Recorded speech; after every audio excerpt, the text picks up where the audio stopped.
welcome to Saved by the Bell Clash in Batangas. Matira ang matibay po at matira ang matibay sa ating magigiting na commentators dito ngayon nakatabi ko. Mark Zambrano and Noel Zarate. Guys, anong masasabi niyo sa ating inaabangang mga bouts for tonight? Pakaisipin nila, kasama kami sa card, ha? Matira matibay sa amin.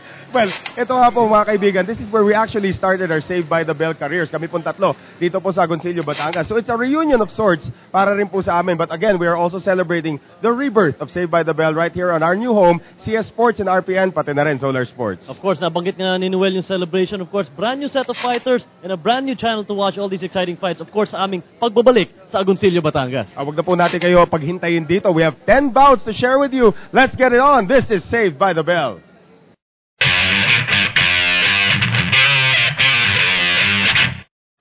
Ladies and gentlemen, your next bout in the super flyweight division scheduled for 4 rounds. Presenting in the blue corner, wearing green with black, weighing 115 pounds, from Tots Glove Boxing Gym, Agoncillo, Batangas, ladies and gentlemen, Roberto Gonzalez.